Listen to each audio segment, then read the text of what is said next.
عالمی فضائی طاقت کا نیا دور، چینی فضائیہ کا عروج، امریکی بالادستی کو چیلنج اور پاکستان کے لیے نئی اسٹریٹجک قوت۔ عالمی جیو پالیٹکس میں ایک تاریخی اسٹریٹجک تبدیلی رونما ہو چکی ہے، جس سے عالمی دفاعی توازن تیزی سے بدل رہا ہے۔ سر جنگ کے خاتمے کے بعد روس کو امریکہ کے بعد دنیا کی دوسری بڑی فضائی طاقت مانا جا رہا ہے، لیکن حالیہ برسوں میں چین نے عسکری اور صنعتی میدان میں جو پیش رفت کی ہے، اس نے روس کو تیسرے نمبر پر دھکیل دیا ہے۔ چین کی Peoples liberation army air force نے روسی فضائیہ کو پیچھے چھوڑتے ہوئے باضابطہ طور پر دنیا کی دوسری سب سے طاقتور فضائیہ کا درجہ حاصل کر لیا ہے۔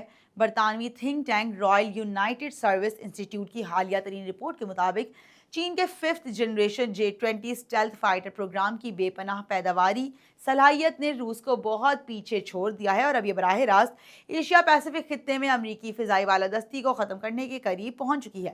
چائنا کی یہ جدید فضائی صلاحیت خطے کے دفاعی توازن کو یکسر تبدیل کر رہی ہے۔ روس اور یوکرین کی طویل جنگ نے جہاں روسی فضائیہ کی تکنیکی اور لاجسٹک کمزوریوں کو بے نقاب کیا ہے، وہیں چین نے اپنی مضبوط معیشت اور جدید ترین صنعتی صلاحیت کے بلبوتے پر اپنی فضائیہ کو جدید خطوط پر استوار بھی کیا ہے۔ دفاعی ماہرین کے مطابق چین کا J-20 ایک انتہائی کامیاب 5th جنریشن اسٹیلتھ پروگرام ہے۔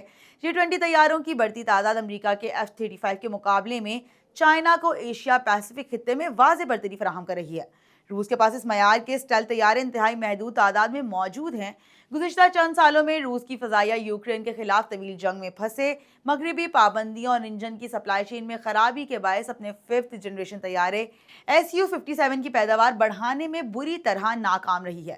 روس کے پاس اس وقت صرف 25 سے 30 فعال Su-57 طیارے موجود ہیں۔ اس کے برعکس چین نے اپنی سول ملٹری فیوژن پالیسی کے تحت وہ صنعتی معجزہ کر دکھایا ہے جس کی مغرب کو توقع نہ تھی۔ چین کے پاس موجود J-20 طیاروں کی تعداد 300 سے تجاوز کر چکی ہے۔ چین سالانہ 100 سے 120 تک J-20 طیارے تیار کر رہا ہے۔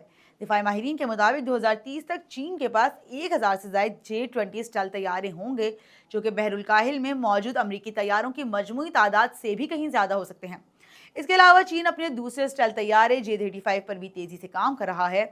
چین کے پاس اس وقت 3300 سے زائد طیارے موجود ہیں، جن میں تقریباً 1900 سے زائد جدید لڑاکا طیارے ہیں۔ چین کے پاس پرانے طیاروں کی تعداد نہ ہونے کے برابر ہے، کیونکہ وہ تیزی سے اپنے فلیٹ کو اپ گریڈ کر رہا ہے۔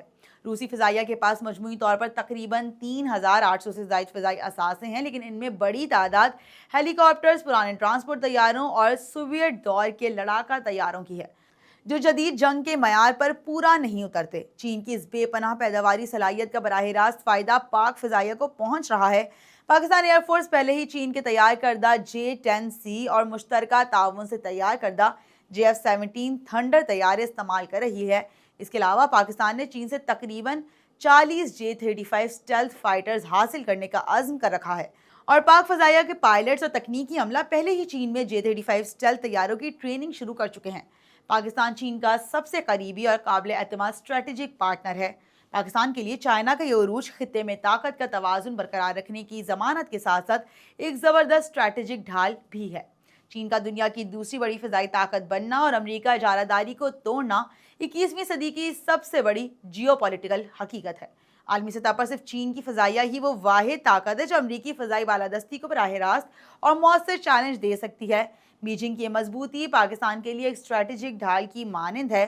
پاکستان کے نقطہ نظر سے ایک طاقتور اور جدید ترین چین خطے میں پائیدار امن اور طاقت کے توازن کی سب سے بڑی ضمانت ہے۔